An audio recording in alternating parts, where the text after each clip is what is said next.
Vamos a invitar a la campana a sonar. Cuando la invitamos a sonar, enviamos nuestro amor, nuestros saludos y buenos deseos a los seres que la oirán.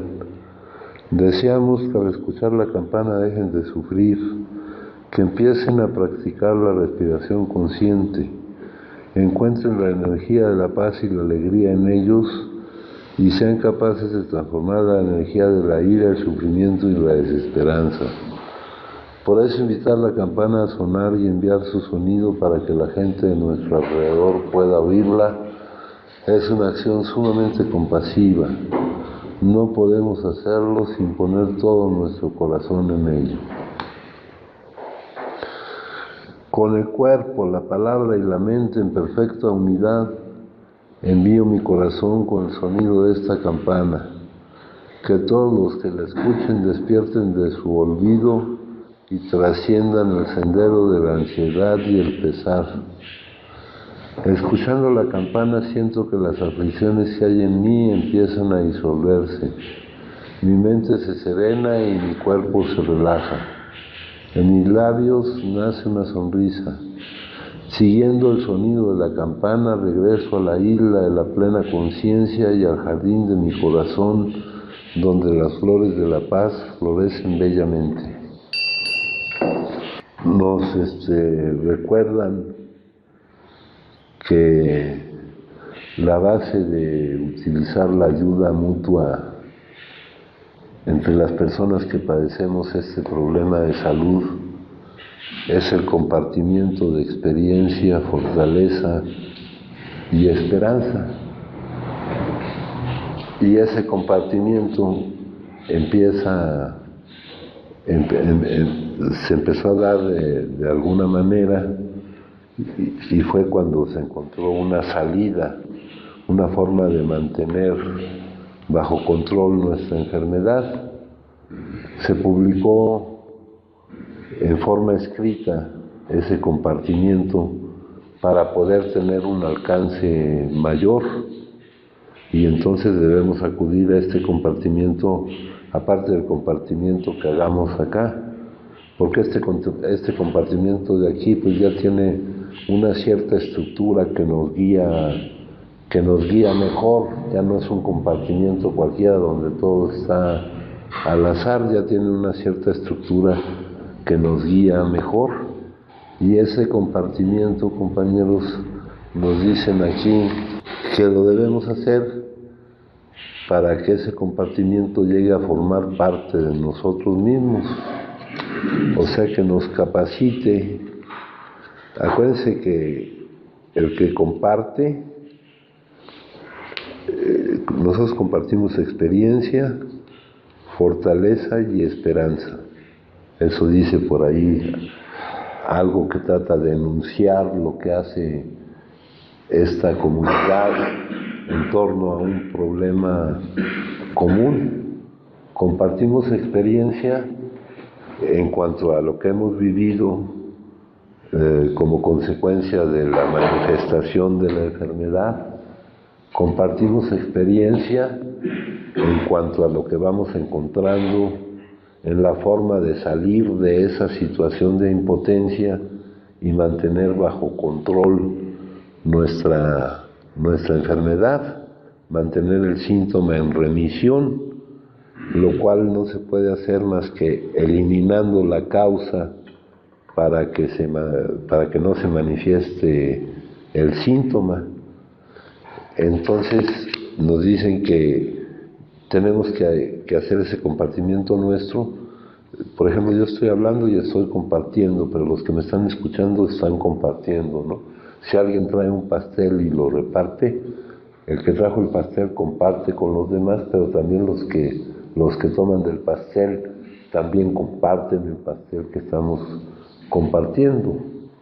Entonces lo tenemos que hacer parte nuestra y ponernos en la condición de compartir experiencia, fortaleza y esperanza. Experiencia no de lo que se vive, no solo de lo que se vive en la actividad adictiva, cuando se manifiesta nuestra enfermedad, Sabemos que se manifiesta nuestra enfermedad porque aparece el síntoma, pero nuestra enfermedad es otra. Nuestra enfermedad es la necesidad de negarnos, la falta de resiliencia, la desadaptación a la vida, la intolerancia, la frustración, el no verle sentido a las cosas. Esa es nuestra enfermedad, una debilidad emocional, esa es nuestra enfermedad. Vamos a compartir de esa enfermedad, pero también vamos a compartir, no podemos pasar mucho tiempo compartiendo de esa problemática. Tenemos ya que empezar a compartir la salida. Si me quedo compartiendo, o si no comparto de plano, pues no estoy haciendo uso de la mecánica que se me dice que debo utilizar para salir de mi situación, ¿no? O sea, me quedo al margen y no llego a formar, no llego a ser un miembro activo de esta comunidad que tenga. Cuando en el capítulo 11 nos dicen que si hay algún sustituto nos dicen una cosa un poco tonta, ¿verdad? Pero nos dice un sustituto, no es un sustituto de... Nosotros hemos demostrado cómo salimos del fondo. Tú dirás si estoy dispuesto, pero esto que dice aquí en adelante pues es una tontería, pero se me va a condenar a una vida en la que seré un estúpido, aburrido y malhumorado, ¿verdad? Como si a mí el hecho de verme obligado a consumir me liberara de reunir alguna de estas características que me dicen aquí, como algunas personas virtuosas que conozco, ¿no? Sé que tengo que pasar sin el consumo, pero ¿cómo voy a hacer? ¿Tienen ustedes algún sustituto? Sí, hay un sustituto y es mucho más que eso. Algo que sustituye algo malo, algo bueno no puede ser algo que sustituya algo malo, algo dañino. Aquí están mal empleadas las palabras. Y dice, es la comunidad. Pero aquí debe decir, es mi participación en la comunidad. Si no participo yo en la comunidad, me estoy privando de hacer uso de los recursos y de las herramientas que aquí se me dan, ¿no? Estoy aquí Aquí hay muchas formas de estar aquí en la casa, compañeros. Hay quienes la agarran de hotel, hay quienes vienen por su propia voluntad, ¿no? Pero no de buena voluntad, se ven orillados, pero no tienen una participación real donde vayan mostrando su avance, donde vayan transmitiendo el mensaje. El mensaje es nuestro cambio. Lo que nos permite estar hoy sin consumir es nuestro cambio. Es nuestro cambio, ¿no? Entonces eso es lo que debemos compartir. Y acá, en el día de ayer, empezaron a tratar algo del capítulo 4 y el día de hoy sigue algo del capítulo 4. De repente nos pueden estorbar algunas palabras. Dice, nosotros los de temperamento agnóstico hemos hallado que tan pronto fuimos capaces de hacer a un lado todos los prejuicios. Prejuicios es emitir un juicio antes de tener las bases suficientes para emitir ese juicio. Y nosotros somos muy dados a tener prejuicios.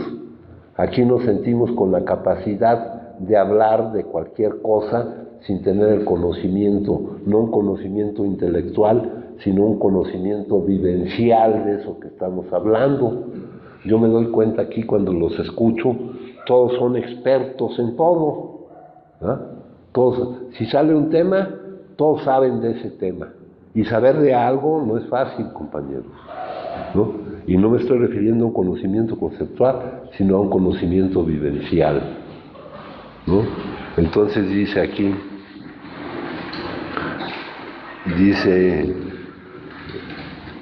tan pronto fuimos capaces de hacer a un lado los prejuicios, algo que determino antes de tener los elementos necesarios, algo que elimino antes de tener los elementos necesarios para para saber si para mí es posible eliminarlo, ¿verdad? Por ejemplo, la confianza en un poder más grande que yo. Quítenle el nombre, el nombre queda al gusto de como lo queramos utilizar. La palabra Dios está muy desgastada. Llegan y dicen, no, yo no creo en Dios, o dicen, creo en Dios. Les hacíamos una entrevista inicial donde les preguntábamos si creían, si tenían alguna religión, y todos decían que sí, pero eso no significaba que la tuvieran, ¿no? Les preguntábamos si ponían en práctica sus creencias religiosas, cómo podrían describir a ese poder superior, ¿no? Acá, por la idiosincrasia del país, por la forma en que se ha generado, pues antes casi todos decían que eran católicos, ¿no? Luego, ahora ha surgido, por ejemplo, el cristianismo, corrientes protestantes. Con la excentricidad de mucha gente surge lo de la Santa Muerte, ¿verdad? Yo, pues, ¿cómo me voy a creer en un Dios? Tiene que ser un Dios especial para mí, así que sea de mi calaña, como decía algún otro güey el otro día, no sé cuándo, ¿no? Pues la Santa Muerte, que sea mi Dios, ¿verdad? Se tatúan y nos vamos a quitar los nombres, no queremos que nos estorben. Pero sí nosotros, al predeterminar que podemos eliminar la confianza en que esto está perfectamente organizado, en que hay alguien que está a cargo, que sabe lo que hace y que actúa a nuestro favor, nos estamos quitando la posibilidad de salir de nuestro desahucio. Si yo digo, yo soy impotente ante el consumo, no puedo no consumir, y mi vida, y no me puedo hacer responsable de las distintas áreas de mi vida. En la guía de autodiagnóstico, porque aquí nadie nos va a decir si somos adictos o no, nadie. Eso es algo que tiene uno que determinar de acuerdo a lo que haya vivido y de acuerdo a los criterios que aquí podemos checar si coinciden con mi experiencia o no, ¿verdad?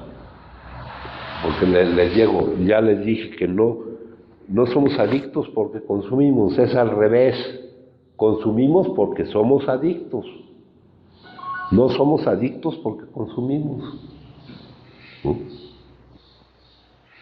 Tenemos varias características que corresponden a nuestro problema de salud, ¿verdad?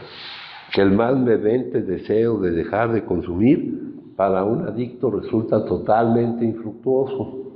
¿Tú quieres dejar de consumir? Por aquí no sé si ayer o antier surgió la controversia entre poder y querer, ¿no? Muchas veces en los grupos, y entonces te dicen, ese no quiere, déjalo, ya no quiere o no puede, ¿no? Hay un folleto que dice, nadie puede, tenemos una tercera tradición que dice que cualquiera puede decir que es un miembro de aquí, siempre y cuando tenga el deseo de dejar de consumir, ¿verdad? Ahora, ¿cómo sabemos si tiene el deseo si lo que manifiesta es que no puede? La impotencia es la manifestación de la enfermedad. Y hay un libro que dice que nadie puede saber si alguien lleva en lo oculto de su corazón el deseo de dejar de consumir, tal vez hasta oculto para él mismo, Ese folleto se llama ¿Cómo coopera el AA con la comunidad profesional? Entonces aquí dice, dice, nosotros los de temperamento agnóstico, el día de ayer le decía, para el que piensa que es ateo o agnóstico, y ahí hay una referencia muy directa que lo relaciona con la palabra Dios. En el segundo paso, compañeros, en el segundo paso dice, llegamos al convencimiento de que un poder superior podría devolvernos la cordura. Llegamos al convencimiento de que un poder superior podría devolvernos, aquí dice el sano juicio, en realidad dice la cordura. Esto es una traducción del inglés, todo esto se escribió en inglés. En inglés dice sanity, lo tradujeron indebidamente como sano juicio. Acá, más adelante, este mismo segundo paso me dice aquí, cordura quiere decir sano juicio, ¿verdad? Pero ¿cordura con qué? Con respecto a una locura específica, a la locura adictiva. ¿Cuál es la locura adictiva? El consumo continuo y compulsivo a pesar de las consecuencias adversas. Le esperaba tal y tal cosa, la muerte, la pérdida de cosas, el daño, el quedar ya loco, le esperaba tal y tal cosa, y a pesar de eso no podía no consumir. A ti te puede advertir un médico, tú tienes ya el hígado muy crecido, si vuelves a consumir te vuelves a morir. Ahí tengo todavía el expediente del compañero, en donde se le asignaban las posibilidades de muerte en el primer año y las posibilidades de muerte en el segundo año. Él murió en el primer año. Le esperaba la pérdida de la familia, le esperaba algo tan tremendo, tan horrible como estar aquí, ¿no? O como estar allá, porque en todos esos lugares se gana tiempo y te salvan la vida, y es un buen lugar para practicar. Entonces aquí dice, yo de buenas a primeras elimino la necesidad de creer que hay un orden total y que hay alguien que está a cargo, que sabe lo que hace, que actúa a mi favor. ¿Eso para qué lo necesito? No por qué es, ¿para qué lo necesito? Para dejar de producir las emociones que me niegue yo a vivir, ¿verdad? Para saber que nuestra esencia es el amor, que todo lo que ocurre es por la gracia, por el don de aquel que está a cargo, que sabe lo que hace y que actúa siempre a nuestro favor. Así mi mente me diga cualquier otra cosa. Vamos a empezar a vivir en otra dimensión. Le han puesto nombres, pero si no entiendo lo que dicen esos nombres, compañeros, lo que significa, por ejemplo, espiritualidad o todo, pues no me quedo con eso, porque me voy a cerrar a esa idea. ¿Ah? Acá en el segundo paso nos hablan de la autosuficiencia, nos hablan del humanismo, de creer que la ciencia, que los avances que había hecho el hombre le permitían ya hacerse cargo de todo, ¿no? Y aquí tenemos un ejemplo muy concreto de algo que no puede la ciencia y que no puede, la ciencia ha tenido que reconocer que no puede proporcionarnos los servicios de provisión de salud que necesitamos con respecto a nuestro problema de salud, ¿no? Si ustedes van a ver a un médico y el médico es honesto y sabe de lo que está hablando, ¿verdad? Porque también hay médicos locos, ¿verdad? Que te dicen que te van a enseñar a consumir, ¿verdad? Psiquiatras, sí, hasta especializados los güeyes, ¿no? Que te van a enseñar a consumir, ¿no? Entonces la sabiduría de este mundo, para él, la sabiduría, lo que proceda de cualquier proceso de pensamiento, no tiene que ver con la realidad, compañeros, para acabar pronto. Ahora, si es necesario que algo sea cierto, lo es. Si yo después del primer paso, donde estoy admitiendo que no puedo no consumir y que por esa razón no me puedo hacer responsable de las distintas áreas de mi vida, Es decir, que no puedo cuidarlas como se deben cuidar y no puedo dejar de dañarlas como las hemos dañado. Eso es lo que quiere decir ser ingobernable. No quiere decir no hacerle caso a nadie. Nuestros problemas de conducta son aparte. Este es un problema de salud. La sabiduría de este mundo es pura tontería para Dios. Dice un libro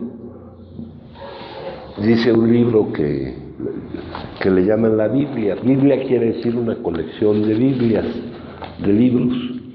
Aquí, cuando estamos hablando de la espiritualidad, nos dicen que todo esto es espiritual, pero tenemos que saber lo que eso significa, porque con la pura palabra nos perdemos o la desechamos, ¿no? Aquí que es espiritual, pero no religioso. Aquí nos dicen, por ejemplo, aquí hay una persona que se llama Pierre Teilhard de Chardin, que hizo un análisis comparativo entre lo que es la religión y la espiritualidad. Dice, la religión no es solo una, hay cientos, la espiritualidad es una. Y en el principio de las grandes religiones siempre estuvo presente la espiritualidad, la sabiduría perenne, la filosofía perenne, que viene de todos los tiempos y la perenidad, eso quiere decir. Dice, aquí en cuanto a los libros, vamos a ver, la religión sigue los preceptos de un libro sagrado, la espiritualidad busca lo sagrado en todos los libros, ¿no? En todos estos libros están cosas que se refieren a ese orden total, que es el amor que se manifiesta hacia nosotros con un amor que siempre estamos recibiendo. ¿Para qué? No les voy a decir por qué es así. Les digo, ¿para qué necesitamos la certeza de que es así?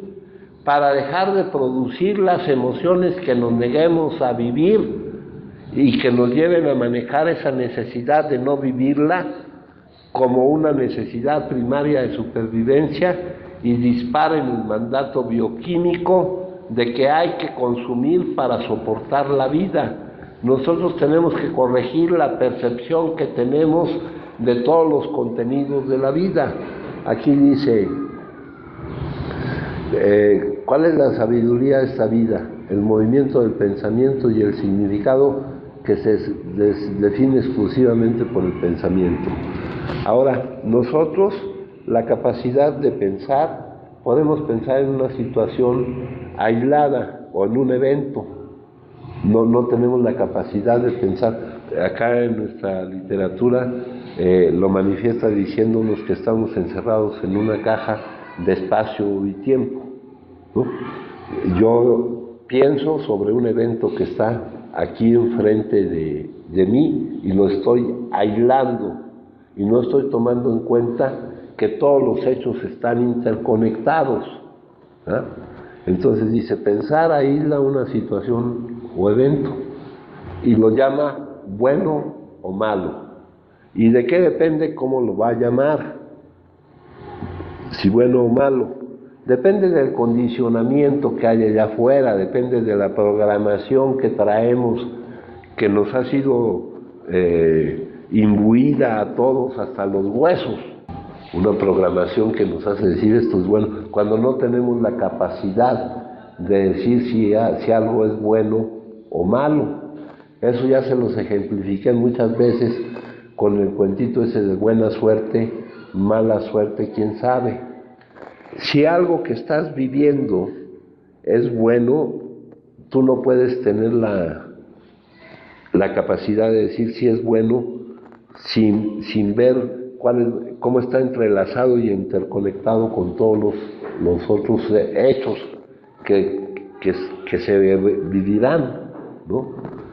Acuérdense, ese cuentito aparece en todas las culturas.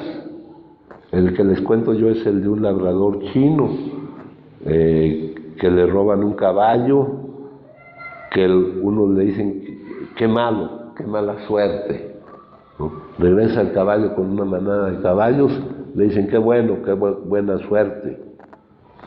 Se sube el hijo a domar al caballo, se rompe una pierna, qué malo, mala suerte, ¿no? Sin ver cómo se está, porque yo no tengo la capacidad más que para ver lo que se está presentando en el momento, no tengo la capacidad para ver la interconexión que hay entre todos los hechos, ¿verdad? Vienen a reclutar a la gente y dicen qué malo, mala suerte, a él no se lo llevan, qué bueno, ¿verdad? Entonces dice la moraleja es que nosotros no podemos determinar lo que es buena suerte o mala suerte, que podemos partir del hecho de que todo lo que ocurre es bueno, de que todo suceso es una ayuda y de que siempre ocurre lo correcto para el todo. Esto no entra por mi mente, la sabiduría del mundo para este tipo de manejo que estamos haciendo es pura tontería, es pura tontería. Qué malo que soy adicto.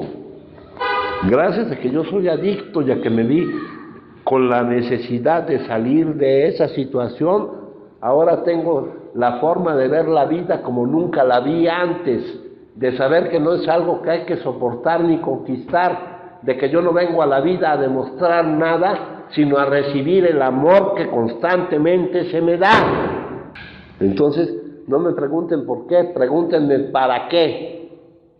¿Ah?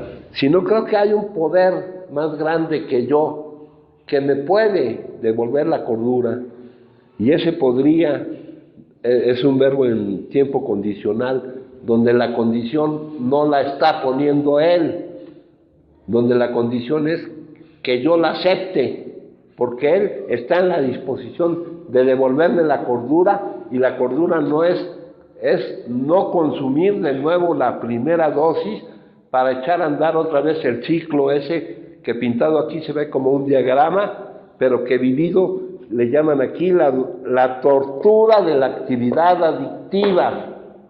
Y eso, para darte cuenta y para saberlo, tienes que recorrerlo, vivirlo, acumular el suficiente sufrimiento para que te canses de sufrir y eso te haga dejar de sufrir.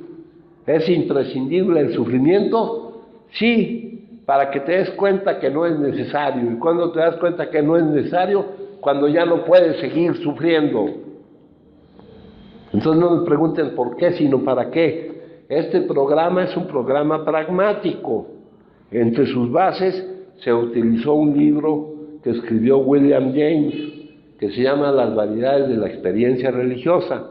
William James fue un filósofo y psicólogo que hizo una filosofía llamada el pragmatismo, donde el juicio de valor de una cosa lo da su utilidad. ¿Para qué me sirve a mí?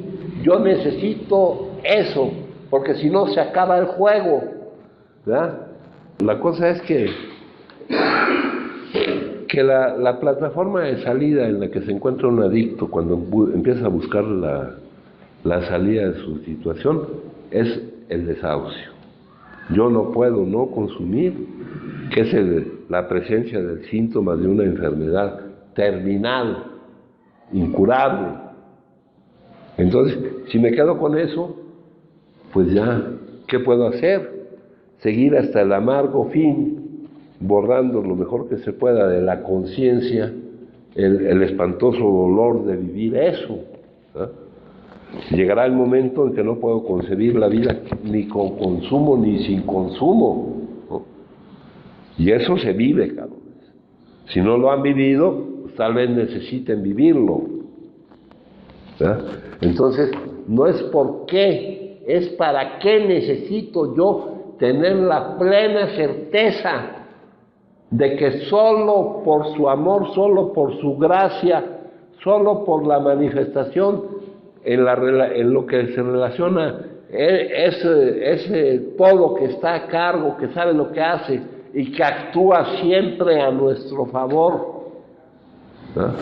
Entonces dice aquí, pensar aísla una situación y lo llama bueno o malo, como si tuviera una existencia separada, como si no fuera causa de otra cosa y consecuencia de algo, y así a su vez, ¿no? Vivir eso me lleva a alcanzar la forma de ver la vida como nunca antes la había vivido, la había visto.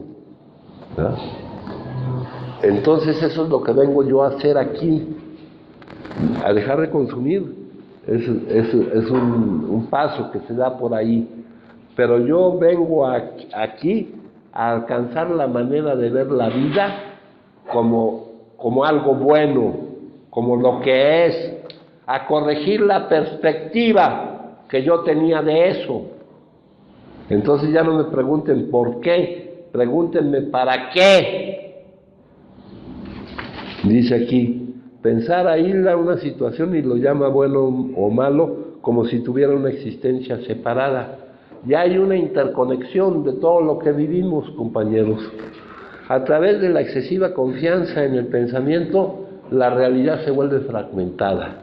Estamos encerrados en una caja de espacio y tiempo, y al estar en este momento, que es el único momento que hay, vemos solo el contenido de este momento. Es como si tuviéramos un visor y no viéramos toda la película como va corriendo. Dice aquí, esta fragmentación es una ilusión, pero parece muy real mientras usted esté atrapado en ella. Y sin embargo, el universo es un todo, el universo es otro nombre para el todo. El ser, el universo, la vida, luz bondadosa, omnipotencia. Nomás no pongan un nombre que les fastidie y que les choque, y que acerca del cual ya hayan emitido un prejuicio, un juicio sin tener las bases, ni los elementos, ni el conocimiento de la necesidad que tenemos de esto. Acá nos habla de la autosuficiencia, ¿eh? Acá nos habla, este capítulo que estamos estudiando hoy, el 4, se parece mucho a, tiene cierta relación con el segundo paso, ¿verdad? Consideremos a continuación la situación de los que han caído en la indiferencia, los llenos de autosuficiencia. Yo solo me basto para superar mi problemática. Y si soy realmente un adicto, yo no me voy a bastar para superar porque yo soy mi enfermedad. ¿Cómo mi enfermedad me va a servir para salir de ella? Eso es la autosuficiencia. Eso es emitir un prejuicio. Y eso lo emito al día siguiente de que llegué yo aquí. El día siguiente de que llegué yo aquí, dije que yo me bastara solo para salir de mi problema. ¿Cuánto tiempo tienes que estar viviendo tu problema para que te des cuenta que solo no vas a salir? Ahorita sí podrás creer que sí, pero que pasen 5, 10, 15, 20 años, si es que realmente eres adicto, para que te des cuenta que solo no vas a salir. Si no, volteen para allá, les estoy diciendo a todos. Tan pronto fuimos capaces de hacer a un lado los prejuicios, aquello que ya traía yo determinado, basándome en la prepotencia de la juventud no en cuanto a la edad cronológica, sino del tiempo que llevo yo en la actividad adictiva, en la vivencia de la progresividad de la enfermedad. Aquí en nuestro libro utiliza la frase de alcohólicos en potencia o alcohólicos potenciales o adictos potenciales, aquellos en los cuales se está desarrollando la progresividad de la enfermedad. La progresividad de la enfermedad nomás la conoce uno viviéndola. Nosotros, los de temperamento agnóstico, y les digo, si vemos las palabras nos vamos a topar con que no entendemos ni lo que dicen. No entendemos ni lo que dicen. En el segundo paso nos dice, el creyente afirma que Dios existe. El ateo afirma que Dios no existe. El agnóstico no afirma ni una cosa ni la otra. Afirma. Y la pregunta que se hacen, ¿creen ustedes en Dios? Esto no se responde con una declaración verbal. Porque si tú tienes esa creencia verdadera en Dios, te va a llenar de una confianza que te permita no eliminar el temor, eliminar el juicio sobre lo que ocurre, saber que te va a permitir saber que todo lo que ocurre es una ayuda que te está siendo proporcionada por Él. que indudablemente e inevitablemente todos estamos siendo llevados hacia nuestro crecimiento. Acá estamos leyendo esta cuestión que termina: no somos seres humanos que pasan por una experiencia espiritual, somos seres espirituales que pasamos por una experiencia humana. Eso ya nos evita un montón de identificaciones erróneas, ¿no? Nos posibilita el dejar de identificarnos con nuestra forma física, con nuestras posesiones, con nuestras funciones, con nuestros papeles, con la imagen que los demás, que pretendemos que los demás tengan de nosotros, con las expectativas que los demás tengan de nosotros. La espiritualidad se relaciona con la formación de principios, los valores, los ideales y la consagración de la persona en su comunión con el todo, en cómo te sientes integrado con el todo. Tú considerado aparte, sin estar completamente incluido en ese todo, no tienes razón, estás fuera de contexto. Acá te dice: en conclusión, lo espiritual está relacionado con la plenitud, con la trascendencia, con el ir más allá, con la conexión, alegría y paz que no tienen otra forma de surgir. Entonces, aquí nos están hablando del capítulo 4, ¿verdad? Dice: a medida que el éxito material basado en los atributos comunes comenzó a favorecernos, creíamos que ganábamos en el juego de la vida. Esto nos estimulaba y nos sentíamos felices. Dice: el intelecto podía conquistar la naturaleza, ya que éramos más brillantes. Con solo pensarlo ganaríamos. El yo del intelecto desplazó al yo de nuestro. Después de que habíamos sido triunfadores, resultaba que estábamos perdiendo el todo. Acá nos dice: son muy pocos los adictos activos que tienen siquiera una idea de lo irracionales que son, o que si se dan cuenta de ello pueden enfrentarse al hecho. Algunos aceptan que se les clasifique como adictos, como consumidores cuyo consumo les causa un problema, pero no soportan la idea de que son enfermos mentales. Los apoya en su creencia un mundo que no sabe la diferencia entre un consumidor que consume sin ser adicto y un adicto verdadero. Cordura quiere decir sano juicio.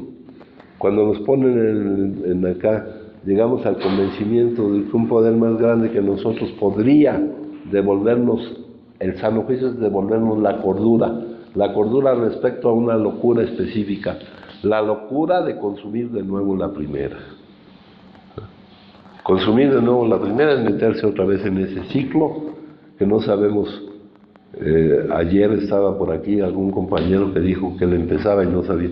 Dice: estos adictos crónicos nunca pueden consumir sin peligro, cabrón.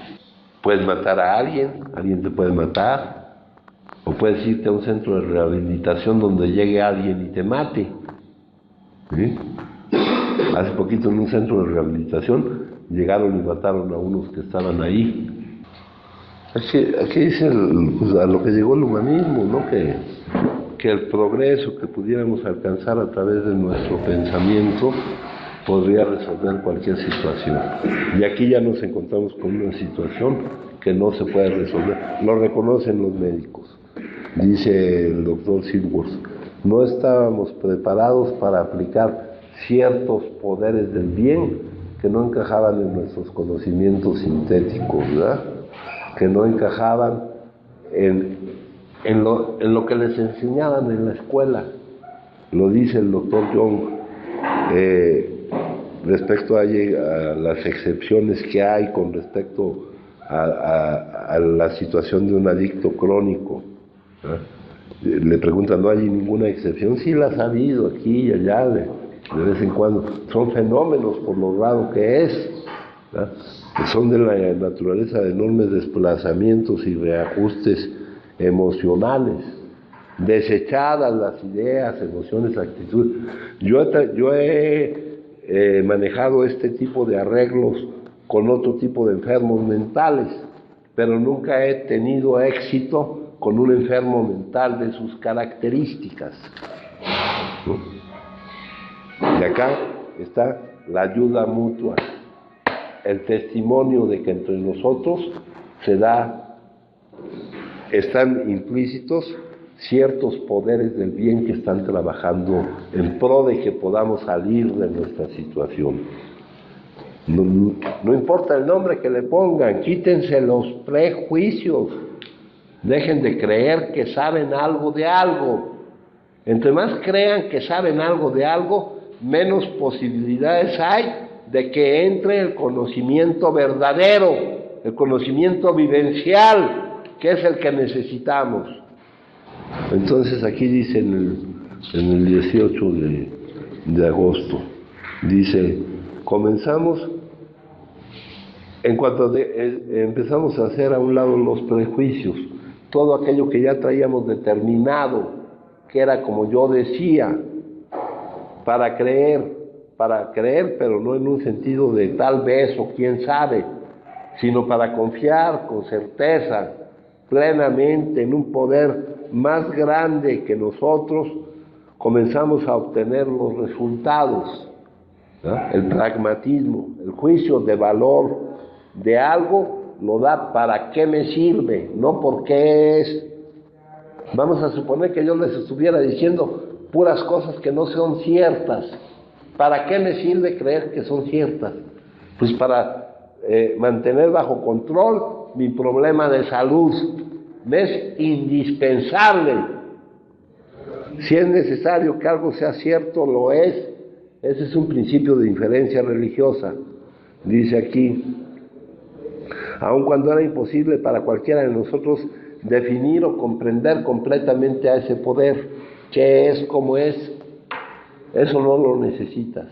Necesitas saber solo ciertas cosas de la relación que hay entre ese poder y tú. Dice aquí, tan pronto como una persona pueda decir que cree o está dispuesta a creer, está dispuesta, vamos a cambiar la O, necesita creer. Es indispensable que crea, pero no como una posibilidad, sino como una certeza. Se encuentra en vías de hacerlo. Sobre esta sencilla piedra angular puede levantarse una estructura espiritual maravillosamente efectiva. Una forma de pasar por la vida, de cambiar la perspectiva que tengo, de cambiar la interpretación que tengo yo de la vida, de ver que no vengo a demostrar nada, a ganar nada, vengo a vivir, vengo a recibir todo lo bueno que se me da constantemente. Vengo a darme cuenta, saliendo de mi pensamiento, de todo aquello de lo que puedo gozar y disfrutar. Dice aquí, estoy dispuesto a depender. Si ya le voy hallando forma a eso, yo sé que yo dependo de Él, que Él es el designa, que yo estoy aquí para que su divino propósito se despliegue, y esa es mi importancia. ¿Ah? Esto nos lleva al capítulo 5 de nuestro libro. ¿Qué pasó, hijo? Bueno, hermano, todo lo que nos estás tratando de transmitir, pues se va a dar cuando realmente pues uno mismo se da cuenta que ha vivido esa tortura alcohólica, ¿no? O esa tortura a través de la enfermedad, ¿no? Porque mientras pues yo siga creyendo que no ha sido una tortura, pues es imposible que se llegue a dar esto, ¿no? No va a haber una confianza, ¿no? O sea, porque esa confianza se va a generar a través de la experiencia que yo he vivido, pero que realmente la tome en cuenta, ¿no?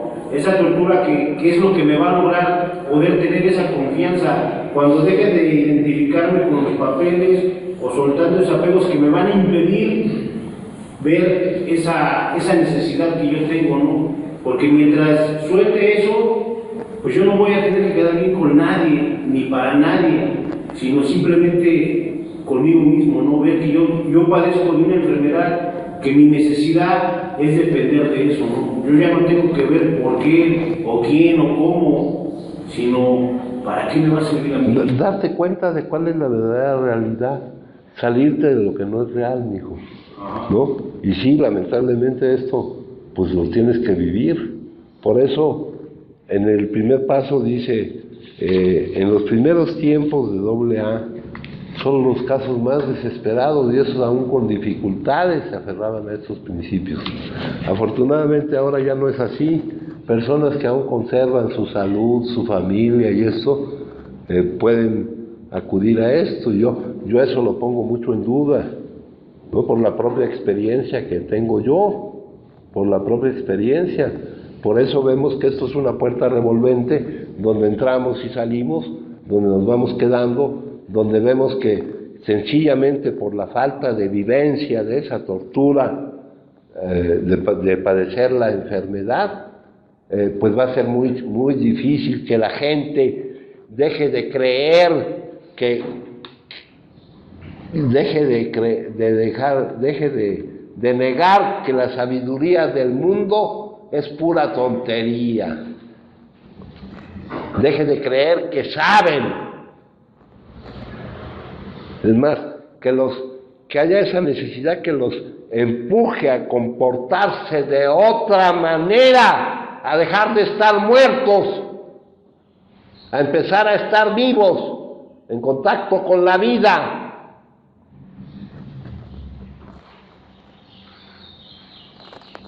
Pues a mí hasta me gustaba que me dijeran el muerto, güey. Pero un muerto muy descalificado, porque yo conocí un muerto más chingón. Yo sí conocí otro muerto más cabrón, hijo. Es un muerto principiante este güey. Y los que demuestran la muerte andando, sin decirlo.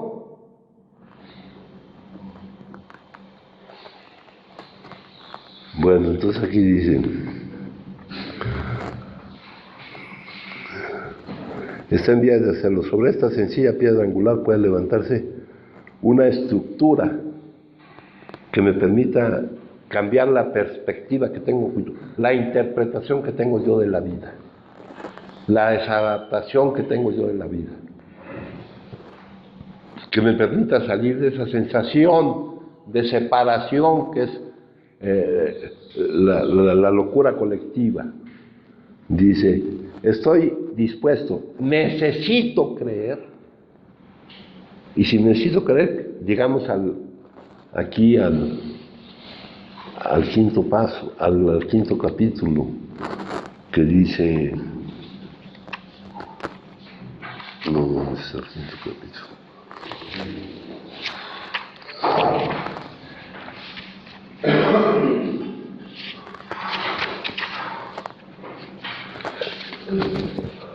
Dice, ya estoy en capacidad de dejar de jugar, de dejar de pretender que yo puedo controlar la vida, que no es la vida la que controla mi camino, que yo puedo controlar el camino que va a llevar mi vida. Sencillamente vean el expediente, vean lo que han sido sus vidas. ¿Quién me puede de ustedes decir que han controlado el camino que ha llevado su vida? Y no porque tengamos esta enfermedad, sino busquen otros casos. Y piensen en algún ejemplo de alguien que pueda decir que ha controlado el camino que ha llevado su vida. Tuvimos que dejar de jugar a ser Dios, ¿verdad? Cuando no ocurre lo que el todo, quiten la palabra, a veces esa palabra nomás me estorba aquí, quiten la palabra, el que está a cargo, ¿eh? El que está a cargo, cuando el que dispone lo que es, ¿cómo se pondría? Cuando lo que es no es lo que Él designa que sea, lo cual es imposible. En cambio nosotros, ¿cómo nos ponemos cuando lo que es no es lo que designamos que sea? Ahí, ¿qué estamos haciendo? Estamos jugando a ser Dios. No resultaba. En lo sucesivo, en este drama de la vida, ya comprendemos lo que es la vida. La vida no es un viaje a Disneylandia. La vida no se adapta a mí, yo soy el que me tengo que adaptar a ella. La vida está llena de todos los colores, todas las emociones, todos los sabores, las alegrías y los dolores.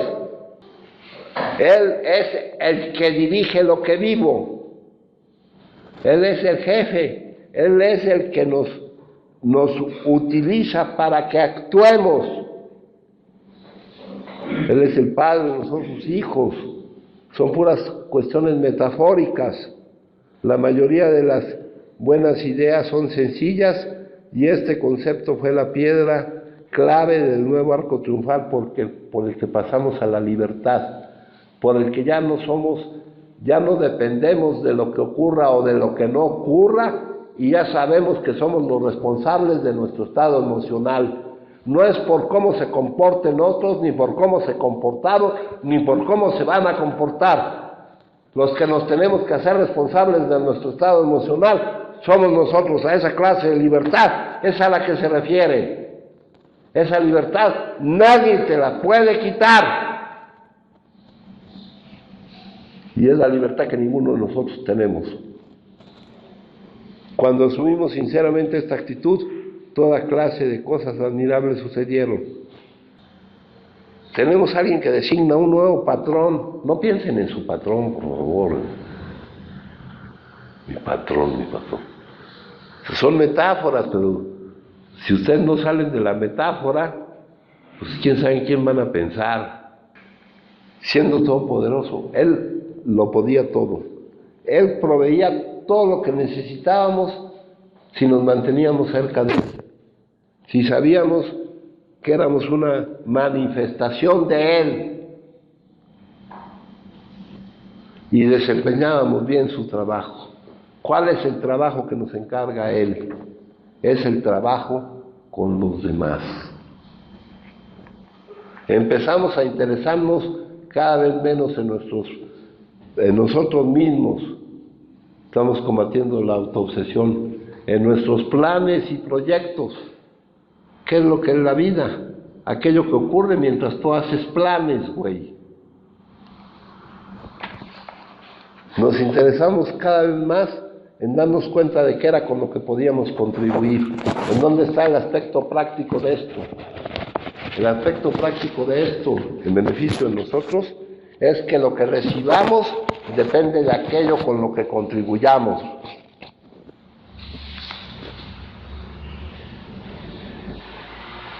Ya las cosas no dependen de fuera, dependen de aquí, de mí.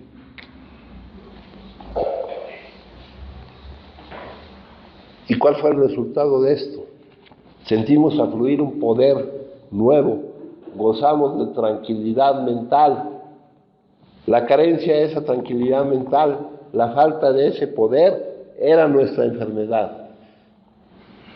Descubrimos que podíamos encarar la vida satisfactoriamente, enfrentarla, vivirla, que no teníamos que pretender fugarnos de la realidad, que llegamos a estar conscientes, que nos dimos cuenta de que Él está. Acá también pusimos ayer, para gozar de lo que está a nuestro alcance, una de las condiciones que nos ayuda es que seamos libres, a que seamos libres de gozar a lo que está a nuestro alcance, es nuestra capacidad de darnos cuenta que está. Si no nos damos cuenta, es como si no estuviera.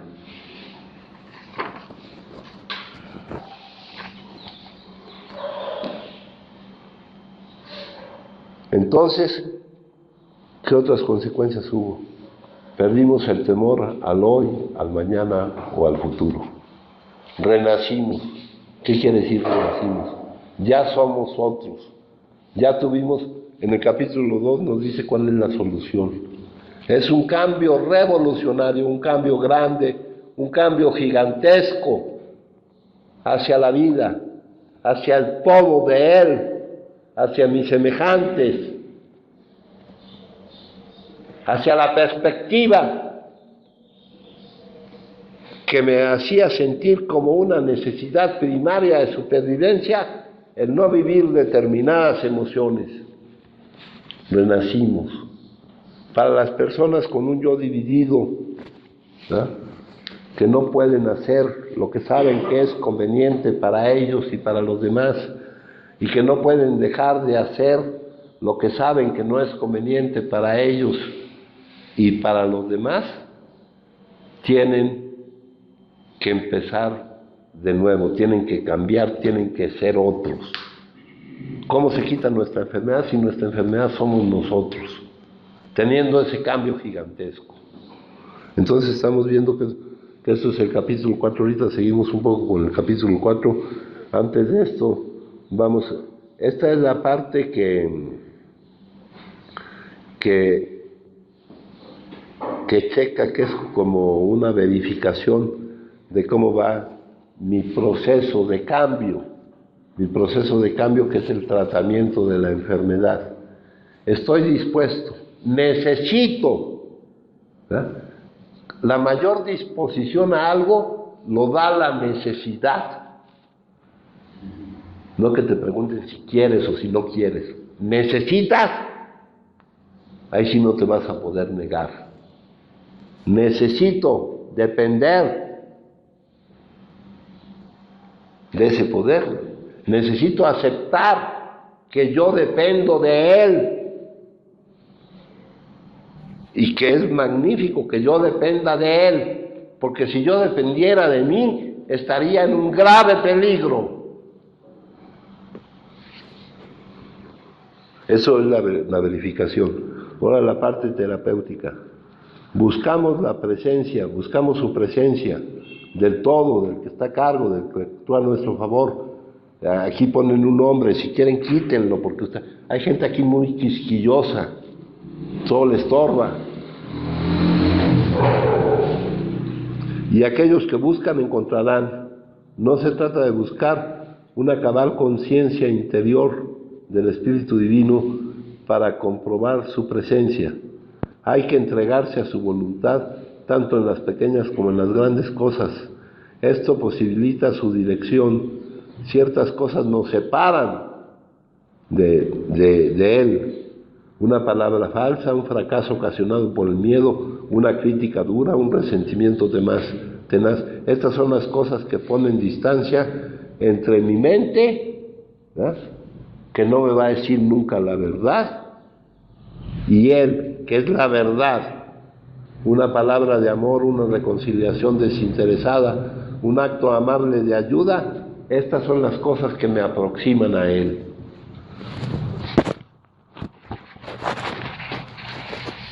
Piedras del camino.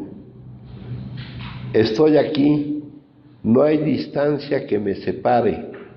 En el reino espiritual no medimos con millas o kilómetros terrestres. La distancia se mide en palabras de falsedad, en fracasos inspirados en el temor, en la crítica dura. Esto es lo que separa a un alma de mí. Su entrenamiento ha de ser severo para que su obra para mí no encuentre impedimento. Busquen mi presencia y los que la busquen la encontrarán. No es tanto una cuestión de búsqueda humana como de conciencia humana, de sometimiento incondicional a mi voluntad en las cosas grandes y pequeñas de la vida.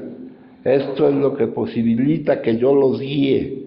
Conocen la diferencia entre andar con un niño gozoso, alegre, que a lo largo del camino anticipa el rumbo y acepta naturalmente cada decisión, en cada esquina, en oposición al niño que se resiste, que es rebelde y que aun cuando se le obliga suele decir,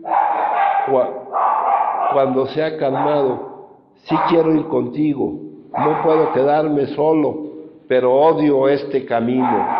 No es el camino, sino el regocijo amoroso en el camino y la guía lo que importan con mis discípulos. Ustedes están listos para que se les guíe, pero no se regocijan como deberían en las pequeñas piedras cotidianas que hay a lo largo del camino. Esa es la parte terapéutica. La oración del día, algo que pido con gran necesidad y con la certeza de que ya se me está siendo concedido, luego poder pensar, decir y hacer las cosas que me aproximan a Él. Pido poder encontrarlo en una oración sincera, una palabra amable o un acto desinteresado. Ahora si vemos algo del capítulo 4, compañeros. Esta enfermedad solo puede ser controlada, no curada, por un cambio revolucionario en mi actitud hacia la vida, hacia el universo, hacia su universo, hacia mis semejantes, en mi interpretación de lo que es la vida, que surge de la confianza, de la certeza. Solo puede ser vencida, controlada de esa manera. Estoy ante una alternativa, seguir siendo como soy, que va a tener la consecuencia de que siga yo obteniendo de la vida aquello que he obtenido siempre, o cambiar de una forma que ya no me produzcan esas emociones que me niegue yo a vivir. Eso es lo que dice aquí, lo dice, estar condenado a una muerte por adicción, que no me habla de la muerte que consiste en dejar de respirar, sino la muerte en vida, que surge de la falta de conciencia de Él.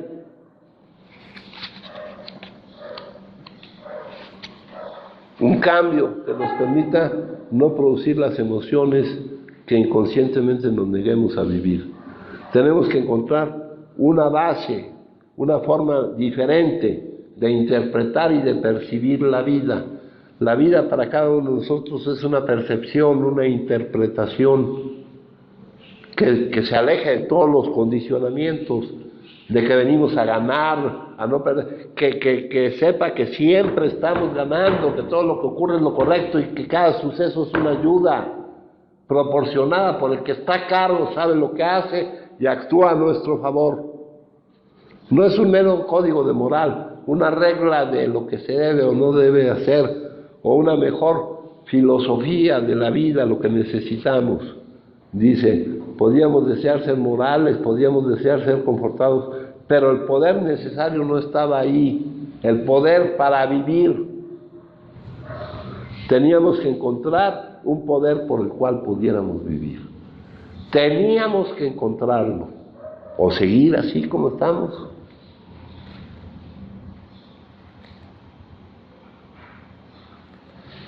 Y como estamos, pues, ustedes saben si están a gusto como están o no están a gusto como están. Ustedes lo saben. Aquí las preguntas son para nosotros, para cada uno de nosotros. ¿Están a gusto como están? Pues eso. ¿Quieren estar realmente a gusto? Dice aquí más adelante, dice aquí, solamente necesitamos hacernos una breve pregunta, que era lo que decía la lectura. ¿Creo ahora, confío ahora, o estoy dispuesto a confiar, o necesito confiar que hay un poder a mí mismo, que es el de sí, que es el que designa, que es el que marca el camino de los contenidos de la vida que voy a vivir, que es el que me lleva al final que debo yo de alcanzar de crecimiento? Tan pronto como una persona pueda decir que sí necesita creer, podemos asegurarnos que va por buen camino. Se ha comprobado entre nosotros que sobre esta primera piedra, puede edificarse una maravillosamente efectiva estructura espiritual. Acá más adelante me dicen aquí: he aquí a miles de hombres y mujeres con experiencia en la vida, ciertamente, declaran categóricamente que desde que empezaron a creer, pero no, de creer significa eso que les digo, no una posibilidad, en un poder más grande que ellos, a tener cierta actitud hacia ese poder, a hacer ciertas cosas sencillas. Ha habido un cambio revolucionario en su manera de pensar y de vivir. Ante el derrumbamiento y desesperación, ante el fracaso completo de sus recursos humanos, encontraron que un poder nuevo, una paz, una felicidad y un sentido de dirección afluía en ellos. Esto les sucedió poco después de haber cumplido de todo corazón unos cuantos sencillos requisitos. Antes confundidos y desconcertados por la aparente futilidad, poca importancia de la existencia, demuestran las razones subyacentes por las que les resultaba difícil la vida. Era nuestro problema de salud. Dicen por qué les resultaba tan insatisfactorio vivir. Porque estaban esperando que la vida se adaptara a ellos, porque sentían como no pensaban que debiera todo girar a su alrededor, pero eso era lo que sentían. Cuando muchos cientos de personas pueden decir que el conocimiento consciente, que el haberme dado cuenta de que Él está, es hoy el hecho más importante de su vida, están presentando una poderosa razón por la que uno debe alcanzar esto. Cuando cientos de personas nos muestran que el darnos cuenta de que Él está es el hecho más importante de mi vida, nos están mostrando una poderosa razón para que nosotros también busquemos eso. Y yo lo que les comparto en el día de hoy, vienen en el día de hoy a mí muchos recuerdos de lo que viví, del trayecto que he recorrido, y les puedo decir que el darme cuenta de que Él está es lo más importante que me ha pasado en la vida, y lo que me permite ver la vida como nunca antes la vi.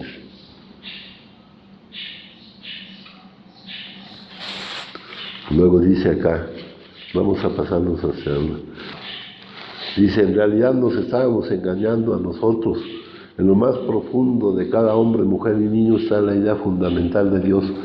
Puede ser oscurecida por la calamidad, la pompa o la adoración de otras cosas, pero en una u otra forma ahí está, porque la fe en un poder superior nuestro y las demostraciones milagrosas de ese poder en las vidas humanas son hechos tan antiguos como el hombre mismo. Aquí está. Con respecto a la forma de dictar esta cátedra, lo que decía William James, es de advertir que no soy un teólogo ni un erudito en historia de las religiones, ni siquiera un antropólogo.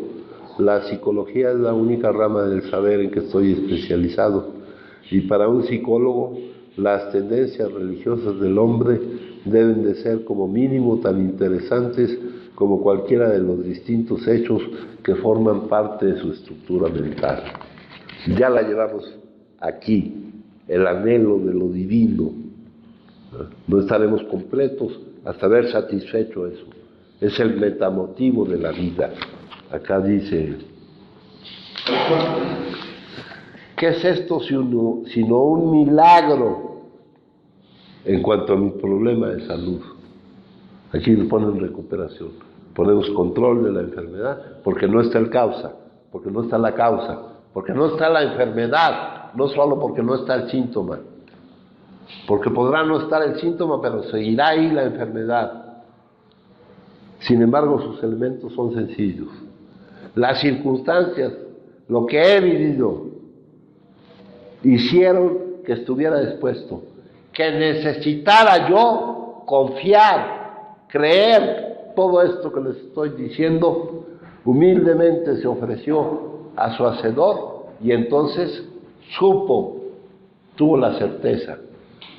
Porque aquí viene un problema entre las palabras creer y saber. Y cuando ya vives esto, lo sabes, no lo crees. ¿Alguien gusta compartir, compañeros? A ver, hijo.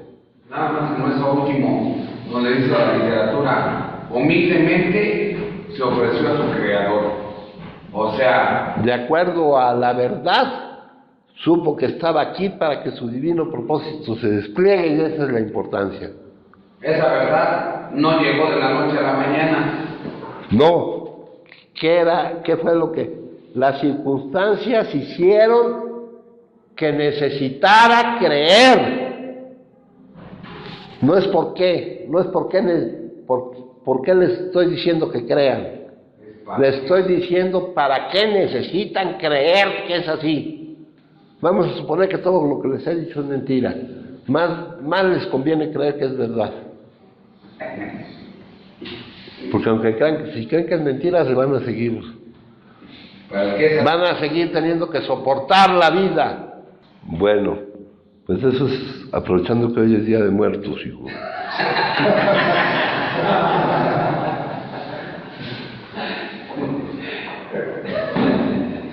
A ver cuándo celebramos el Día de los Vivos, hijo. ¿Alguien más, compañeros? Sí, Luis. Sí, estamos de buenas tardes, mi nombre es Carlos Suárez. Adelante. Esa parte donde yo no tengo el control de mi vida es algo que me beneficia. Uno, porque por mi enfermedad, ¿no? La otra, para no sentirme yo el hacedor de todo lo que está pasando, ¿no? Y la otra es para tener una salud mental, ¿no? Entonces, para yo lograr ver esta vida de diferente manera, ahí mencionabas que el camino que he recorrido, pues sí, no ha sido sencillo, pero es lo mejor que pudo haber pasado. Entonces, algún día Ricardo decía, ¿qué cambiarías de tu vida si Dios te diera la oportunidad? Y muchos decíamos, pues yo cambiaría esto, yo cambiaría esto, otro. Y él decía algo bien sencillo, ¿no? Yo no cambiaría nada. No tenemos nada que cambiar, hijo. Y mencionaba lo que tú mencionas, porque la vida es buena, ¿no? Entonces me conviene verlo así.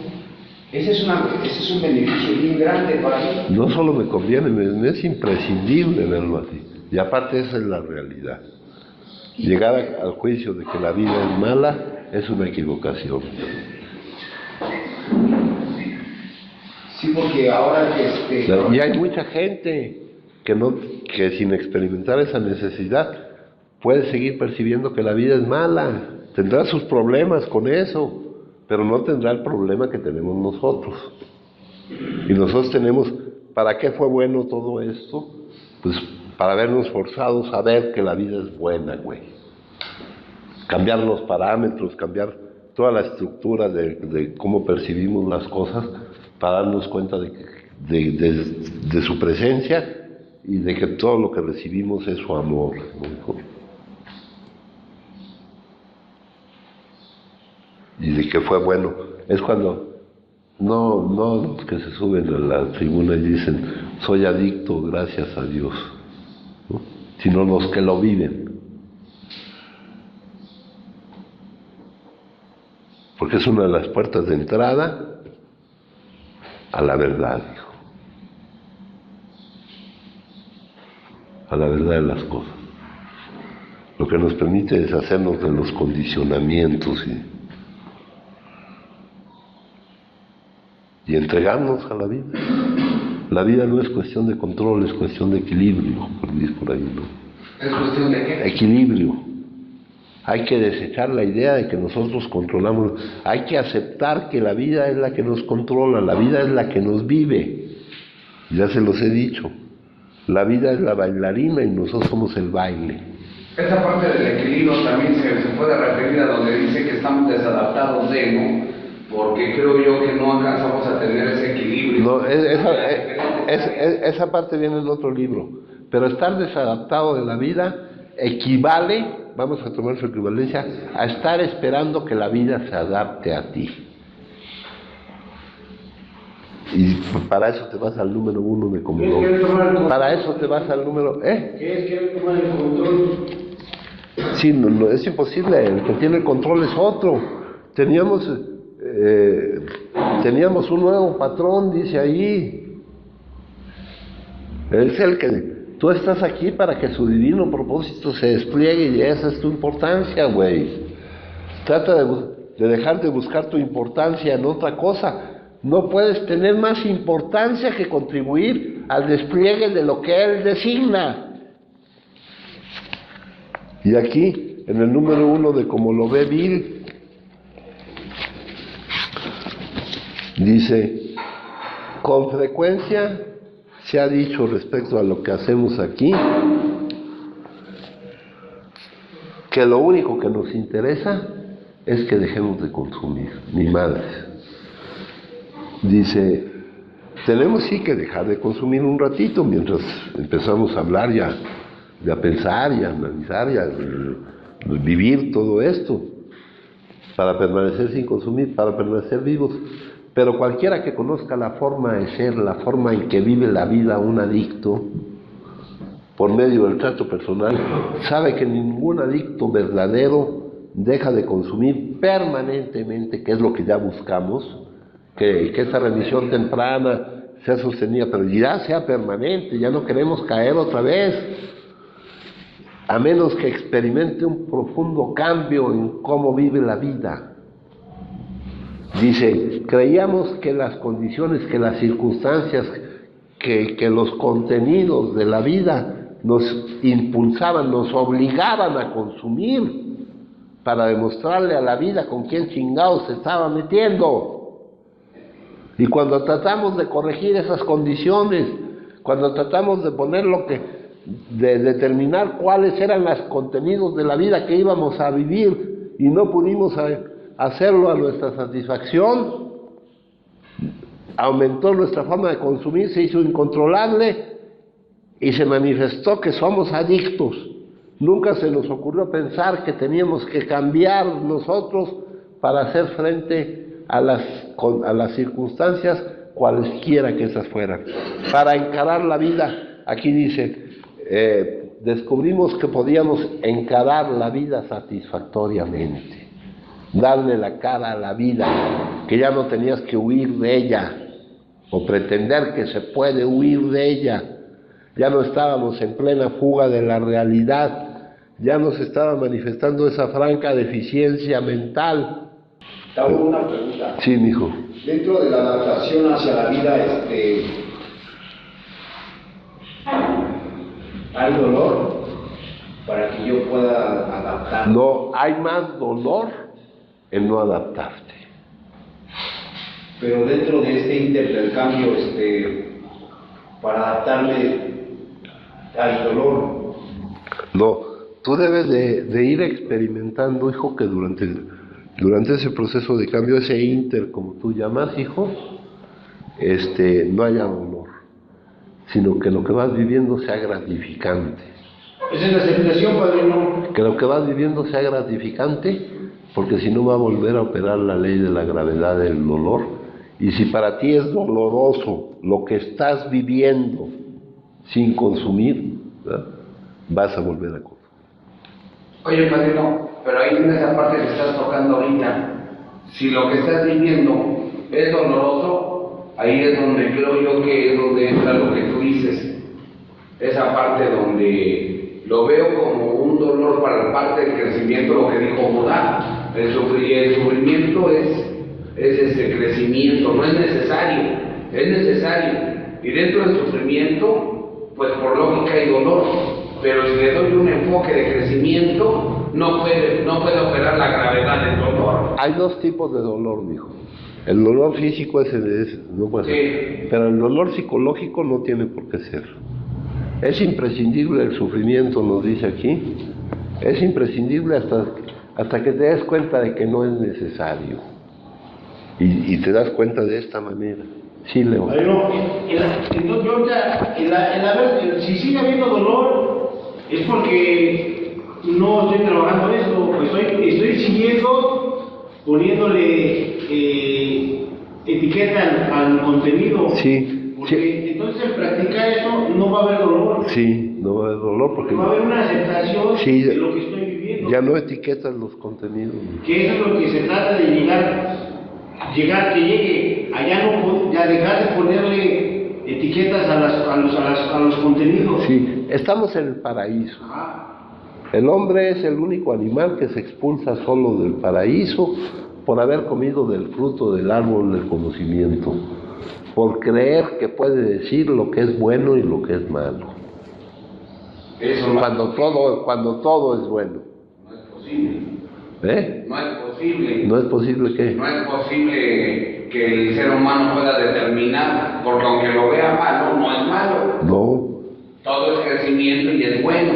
No, y el que lo vea malo son los condicionamientos, mijo. Eso es lo que yo te refería, a lo que me refería ahorita. En lo que tú te das cuenta, claro que hay un No, peso. pero decía él en el Inter, inmediatamente vas recibiendo los beneficios de esto, mijo. Empiezas a darte cuenta de lo que hay, a enamorarte de lo que hay. Ajá. Y a dejar de tener la vista en lo que no hay.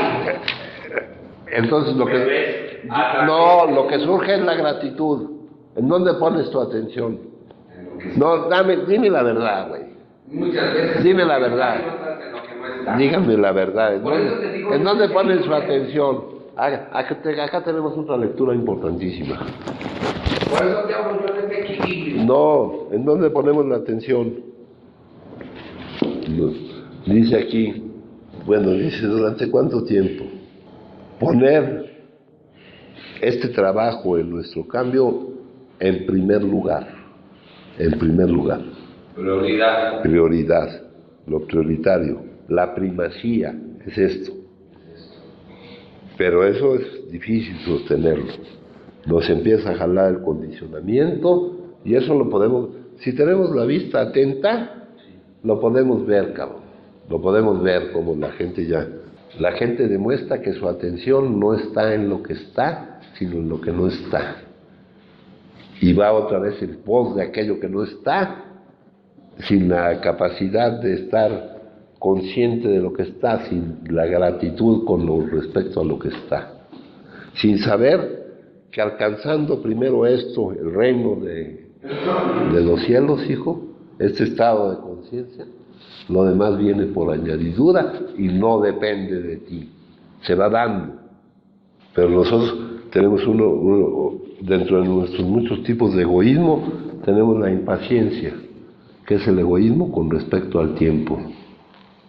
Los tiempos los maneja él, ¿verdad? Yo lo que pido es paciencia, pero dámela rápido, cabrón.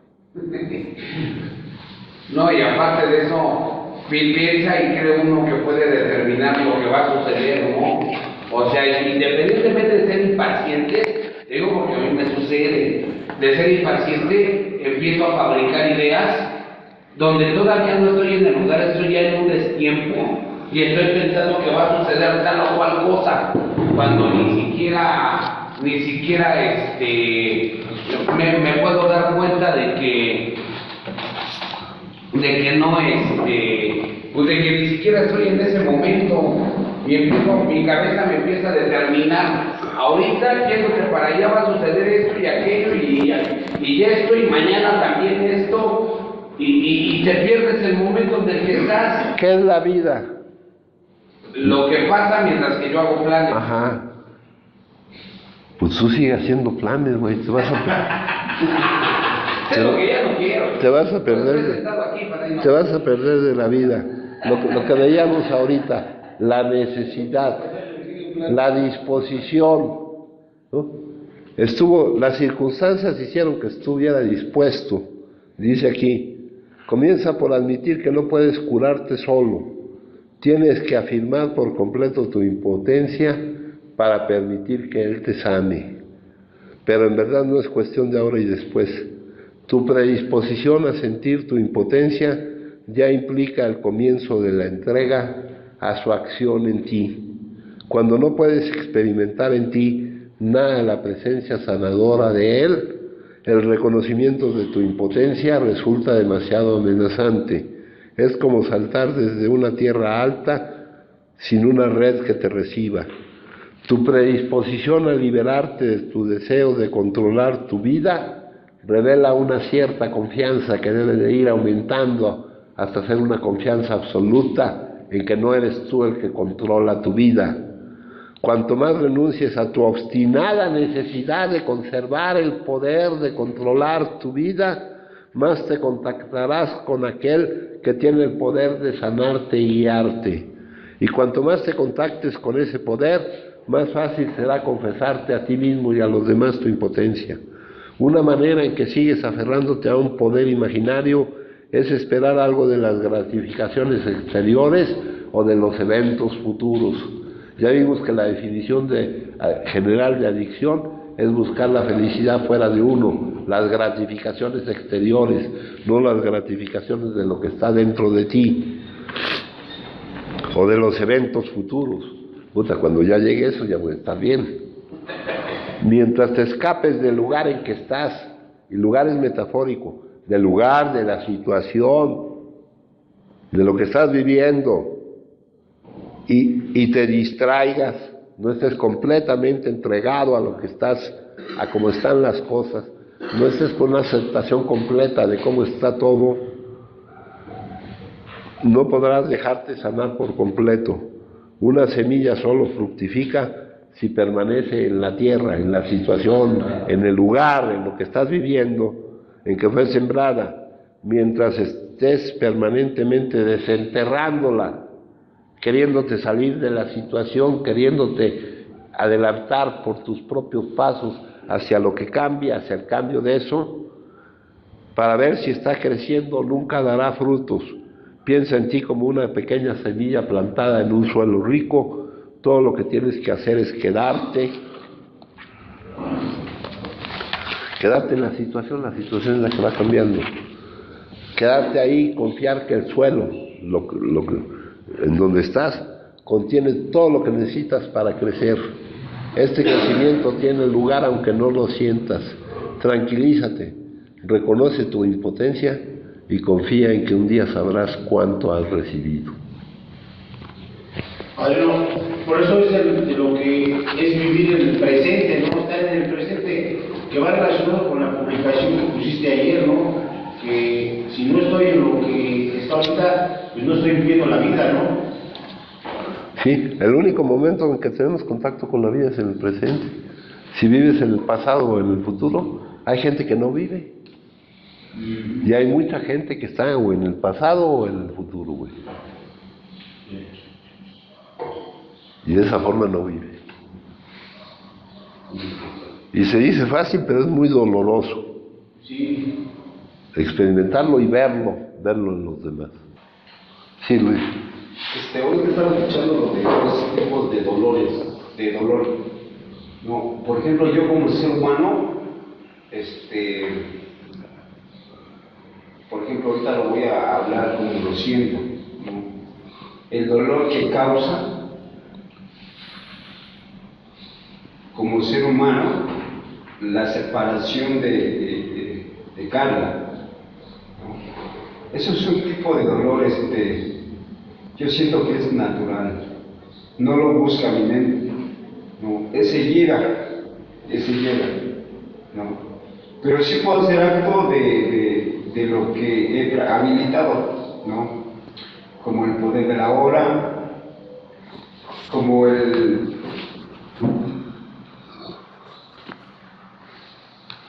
es lo mejor que pudo haber sucedido, ¿no? Y para que me cause un beneficio, ¿no? para que no lo vea malo. Entonces, este tipo de dolor, no puedo decirte que me está causando una incomodidad al llegar al ser el mismo, sino me está fortaleciendo para poder ver diferentemente la vida. Pero eso no lo puedo evitar, Pablo. No, porque Pero no me niego, no me estoy negando a vivirlo. No te niegues, aquí dice que no te niegues. No lo estoy negando. Pero cuando hayas alcanzado un determinado grado de crecimiento, mijo, la gente suele sentirse incómoda con los finales, porque cada final es una pequeña muerte. Por eso en muchas lenguas la palabra Dios significa volveremos a vernos. Con cualquier cosa que termina nos pone mal, pero en esta vida, así como es, todo termina. Cuando una experiencia, una reunión de amigos, unas vacaciones, que tus hijos crezcan y se vayan, llega a su fin, mueres un poco. La forma que esa experiencia tenía en tu conciencia se disuelve. La forma que esa experiencia, esa relación, lo que tú vivías, se disuelve. La forma nada más, la esencia no. Esto suele producir un sentimiento de vacío que muchas personas prefieren no sentir, no afrontar. Si puedes aprender a aceptar e incluso a dar la bienvenida a los finales de tu vida, tal vez descubras que el sentimiento de vacío que inicialmente te pareció incómodo se convierte en una sensación de espacio interno que es profundamente apacible. Aprendiendo a morir diariamente de este modo, te abres a la vida. La muerte no es una anomalía ni el suceso más negativo como la cultura moderna quiere hacernos creer, sino la cosa más natural del mundo, inseparable de y tan natural como su opuesto polar, el nacimiento. El opuesto de la muerte es el nacimiento. La vida no tiene opuesto. La muerte no es lo opuesto de la vida. La vida es eterna. Recuérdalo cuando estés sentado junto a un moribundo. Estar presente como testigo y compañero en la muerte de una persona es un gran privilegio y un acto sagrado. Cuando te sientes con la persona moribunda, no niegues ningún aspecto de esa experiencia. No niegues lo que está ocurriendo ni niegues tus sentimientos. El reconocimiento de que no puedes hacer nada podría hacer que te sintieras impotente, triste o enfadado. Acepta lo que sientes, después ve un paso más allá. Acepta que no puedes hacer nada y acéptalo completamente. No controlas lo que está pasando. Ríndete profundamente a cada aspecto de la experiencia, tanto a tus sentimientos como a cualquier dolor o incomodidad que el moribundo pueda experimentar. Tu estado interno de rendición y la quietud que lo acompañan serán una gran ayuda para el moribundo que facilitará su transición. Si es necesario decir algo, las palabras brotarán de tu quietud interior, pero serán secundarias. Con la quietud viene la bendición de la paz. No sé si lo estoy viendo en el orden debido. Cada accidente o desastre contiene una dimensión potencialmente redentora de la que no solemos ser conscientes. El tremendo impacto de la muerte inminente y totalmente inesperada puede obligar a tu conciencia a desidentificarse completamente de la forma, ¿no? Tú cuando me hablas de Carlita, en ese diálogo va una identificación completa con la forma que ella tenía, no con lo que ella era, ¿no? El yo que soy yo no pueden verlo, el tú que eres tú no puedo verlo, solo veo la forma que creo que soy. Esa forma que veo no siempre será, pero el tú que eres tú vivirá eternamente. Padrino, entonces el nacimiento y la muerte no tienen nada que ver con la vida. No, Es algo muy separado. No, la vida es eterna, la vida una, eterna, siempre presente, que está más allá de las miles de formas sujetas al nacimiento y a la muerte. La vida ahí está, ocurre el nacimiento y la muerte, ocurre una forma, otra forma, somos seres espirituales viviendo una experiencia humana. Pasamos después a ser seres espirituales viviendo otro tipo de experiencia. Dice aquí, en los últimos momentos antes de la muerte física y mientras mueres, te experimentas como conciencia libre de forma. De repente ya no queda temor, solo paz y el conocimiento de que todo está bien y que la muerte solo es la disolución de la forma. Entonces reconoces que la muerte es ilusoria, tan ilusoria como la forma con la que te habías identificado y creías ser o creías que era. Algunas personas entran en una paz profunda y se vuelven casi luminosas justo antes de morir, como si algo brillara a través de la forma que se está desvaneciendo. A veces ocurre que personas muy enfermas o mayores se vuelven casi transparentes, metafóricamente hablando, en las últimas semanas, meses o incluso años de sus vidas. Cuando te miran, puedes ver la luz que brilla a través de sus ojos, no queda sufrimiento psicológico, se han rendido y por tanto la persona, el yo egótico de fabricación mental ya se ha disuelto, han muerto antes de morir y han encontrado esa profunda paz interna que es la realización de lo inmortal dentro de ellos. Muerte y eternidad, qué efímera es cada experiencia humana, qué poco dura, qué breves nuestras vidas. ¿Hay algo que no esté sujeto al nacimiento y a la muerte, algo que sea eterno? Considera este hecho. Si solo existiera un color, digamos el azul, y el mundo con todo lo que contiene fuera azul, entonces no habría color azul. Es necesario que haya algo que no sea azul para poder reconocer el color azul. De otro modo no destacaría, no existiría. Asimismo, no hace falta que haya algo no pasajero ni impermanente para poder reconocer la evanescencia, cómo van desapareciendo todas las cosas.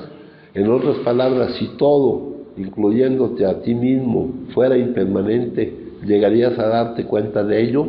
El hecho de que seas consciente y puedas testificar la naturaleza pasajera de todas las formas, incluyendo la tuya, no implica que haya algo en ti que no está sometido a la muerte.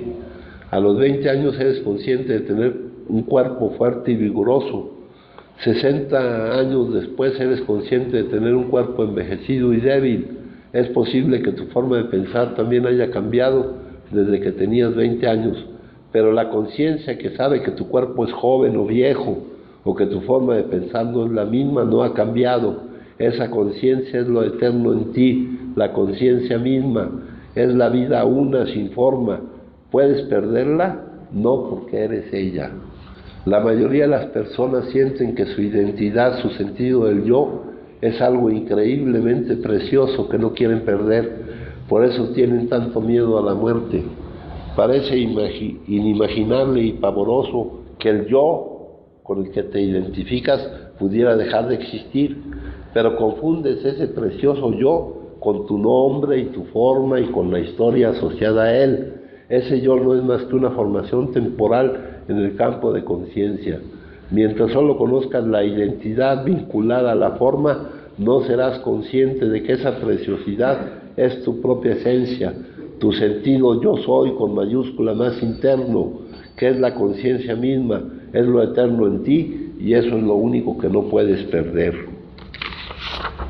En las culturas occidentales la negación de la muerte sigue estando muy extendida. Incluso la gente mayor trata de no hablar ni pensar en ella y existe la costumbre de ocultar los cuerpos una vez muertos. Una cultura que niega la muerte será inevitablemente superficial, pues solo se preocupa por la forma externa de las cosas. Cuando se niega la muerte, la vida pierde su profundidad, la posibilidad de saber quiénes somos más allá del nombre y la forma. La dimensión trascendente, la que va más allá, desaparece en nuestras vidas porque la muerte es la puerta a esa dimensión. Por supuesto que sabes que vas a morir, pero eso no es más que un concepto mental hasta que te topes por primera vez con la muerte en persona, por medio de una enfermedad grave, de un accidente que te ocurre o le sucede a alguien cercano a ti, o por el deceso de un ser querido. La muerte entra en tu vida haciendo que te des cuenta de tu propia mortalidad. La mayoría de las personas se alejan atemorizadas de la muerte, pero si no te acobardas y afrontas el hecho de que tu cuerpo es pasajero y podría desvanecerse en cualquier momento, se produce cierta desidentificación, por pequeña que sea, de tu forma física y psicológica, del yo falso. Cuando ves y aceptas la naturaleza impermanente de todas las formas de vida, te sobreviene una extraña sensación de paz. Afrontando la muerte, tu conciencia se libera, en cierta medida, de la identificación con la forma. Por eso, en algunas tradiciones budistas, los monjes visitan regularmente los cementerios para sentarse y meditar entre los difuntos. A lo largo de los siglos, los sabios y los poetas han reconocido la cualidad onírica, como de sueño, de la existencia humana, aparentemente tan sólida y real, y sin embargo tan efímera, tan poco duradera, que puede disolverse en cualquier momento. En la hora de tu muerte, la historia de tu vida puede parecerte como un sueño que está llegando a su fin. Sin embargo, hasta en un sueño tiene que haber una esencia que sea real. Debe haber una conciencia en la que ocurra el sueño, porque de otro modo no soñarías. ¿Esa conciencia la crea el cuerpo o es la conciencia la que crea el sueño de un cuerpo, el sueño de ser algo? ¿Por qué la mayoría de los que han revivido después de la muerte clínica han perdido el miedo a la muerte? Reflexiona sobre ello. Cuando caminas por un bosque que no ha sido domesticado por la mano del hombre, no solo ves abundante vida a tu alrededor, también encuentras a cada paso árboles caídos y troncos desmoronados, hojas podridas y materia en descomposición. Donde quiera que mires encontrarás muerte además de vida. Al escrutarlo más de cerca, descubrirás que el tronco que se está descomponiendo y las hojas podridas no solo hacen hacer nueva vida, sino que ellos mismos están llenos de vida. Los microorganismos están actuando en ellos, las moléculas están reordenándose, de modo que no hay muerte por ninguna parte. Solo existe una metamorfosis de las formas de vida. ¿Qué puedes aprender de esto? La muerte no es lo contrario de la vida. La vida no tiene opuesto. Lo opuesto de la muerte es el nacimiento. La vida es eterna. Cada vez que se produce una gran pérdida en tu vida, como la pérdida de posesiones, de tu hogar, de una relación íntima, o la pérdida de tu reputación, de tu trabajo, o de tus capacidades físicas, algo muere dentro de ti. Sientes que mengua tu sentido de identidad. También podrías sentir cierta desorientación. Sin esto, ¿quién soy? Cuando una forma con la que te habías identificado inconscientemente y que considerabas parte de ti te deja o se desvanece, eso puede ser muy doloroso. Podría decirse que deja un agujero en la trama de tu existencia. Cuando te ocurra algo así, no niegues ni ignores el dolor o la tristeza que sientas. Acepta que están ahí. Date cuenta de la tendencia de la mente a construir una historia en torno a esa pérdida en la que se te asigna el papel de víctima. El miedo, la ira, el resentimiento o la autocompasión son las emociones que acompañan a ese papel. A continuación registra de lo que está detrás de esas emociones y detrás de la historia fabricada por la mente. Ese agujero, ese espacio vacío, puedes afrontar y aceptar esa extraña sensación de vacío. Si lo haces, tal vez descubras que ya no te da miedo, quizás te sorprenda descubrir la paz que emana de él. Cada vez que se produce una muerte, cada vez que una forma de vida se desvanece, Dios, el informe e inmanifestado, brilla a través de la apertura dejada por la forma disuelta. Por eso lo más sagrado de la vida es la muerte, por eso la paz de Dios puede llegar hasta ti en la contemplación y aceptación de la muerte. Ya como experiencia, hijo, como experiencia, eso ya se los he platicado. Cuando murió mi padre, que fue la primera pérdida que tuve yo, lo que experimenté, ¿no? La necesidad de ponerme hasta la madre. Pero en cambio, ya hace pocos años que murió mi hermano primero y mi madre después, pues fue completamente distinta la sensación. No hubo ese dolor, no hubo ese dolor. Ese dolor es un dolor que sientes por ti, no por el que se fue.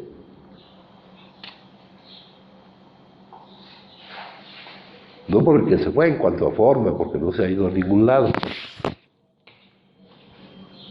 Ese dolor lo sientes por ti. Por ti. No por el que se Es un dolor egoísta, porque ya no está contigo. No porque le esté pasando algo malo.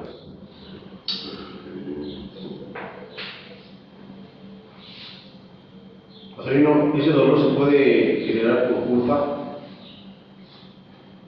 Pero no hay culpa, mijo. No, sí me refiero, pero entonces sentir eso puede ser generado por culpa. Pues la culpa existirá cuando creas que hay razón para ella, pero no hay culpa. En lo que ocurre no hay culpa, ¿no? Por él y solo por él ocurre todo lo que ocurre.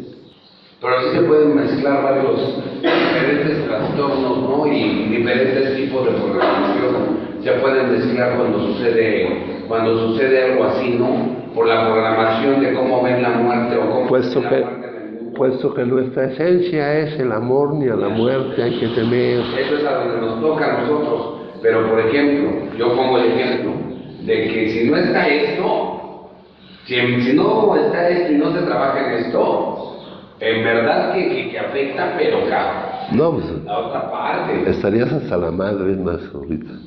Ni siquiera estaríamos hablando de esto. La excepción es aquel que está dispuesto A liberarse de todos los condicionamientos. ¿Alguien más gusta compartir? Bueno, pues les agradezco mucho, ¿eh?